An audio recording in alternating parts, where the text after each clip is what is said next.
price-fixing suit.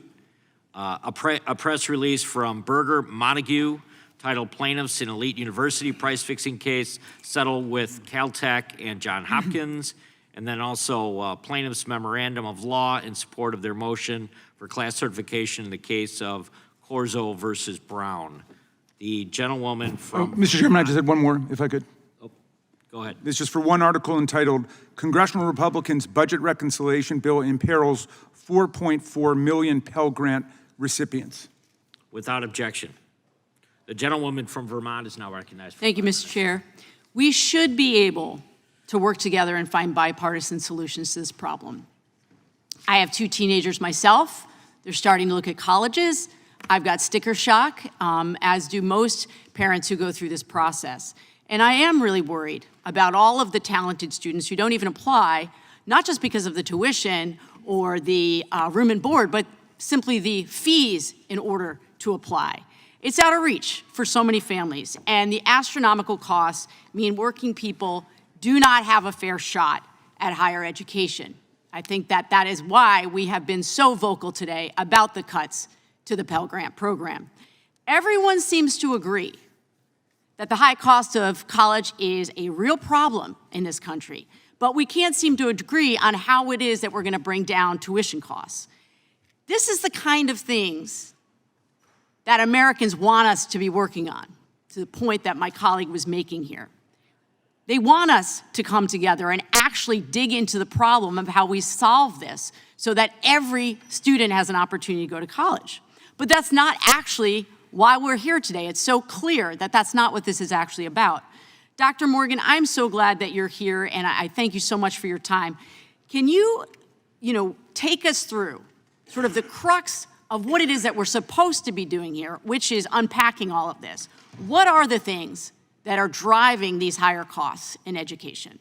Yeah, thank you for the question.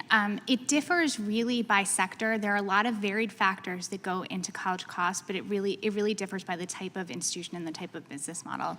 So when we take a look at a for-profit college, they're out to maximize their profit. So the cost of providing the education is actually quite low and doesn't really drive the tuition prices. Their cost of marketing is quite high because they're trying to bring people in the door.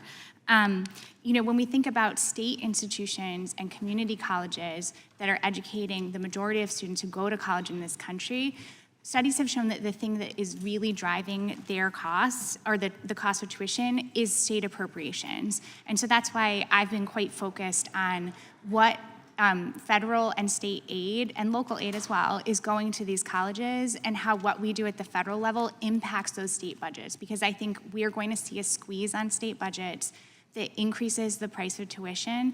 And what we've seen in the past is that it takes a really long time to unwind that, even if we're looking at something that, that only affects a given year. So what you're saying is true, that if we are not investing in the institutions that most of our students go to, we are compounding the problem. That's right. So I really appreciate that.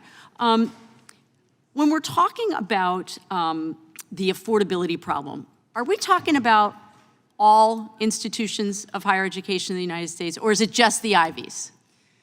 I think there's a broad swath of colleges where the tuition is quite high and where they're using these opaque discounting models to get to a net price. But there are a lot of colleges in this country that have held their costs quite low despite, weathering the storms of state budgets and cuts to federal aid, and are really doing their best to provide an education at a transparent price to people where they can come out with as little debt as possible. I do think one thing to think about with that group of institutions and that group of students is how the costs in the rest of those students' lives have gone up. That's right. For community college students in particular, they're going to be affected by cuts to things like SNAP.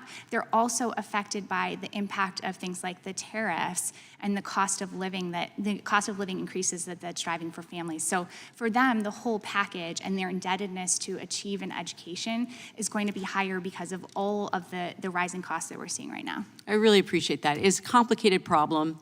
It requires a seriousness of purpose and not some sham hearing.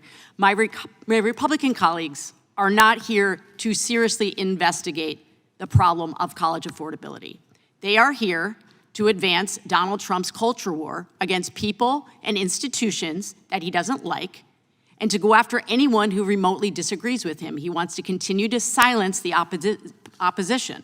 The reason I know this is because my Republican colleagues, every single one of them across the aisle here, voted to eliminate or reduce student aid, increase monthly student loan payments, and drive students to take out predatory private loans. So this hearing, once again, which we have seen over and over again in this committee, is to do the president's dirty work.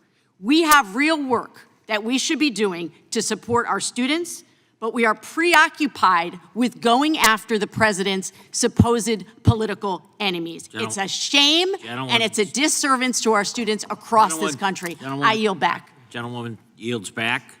Gentlewoman from Wyoming.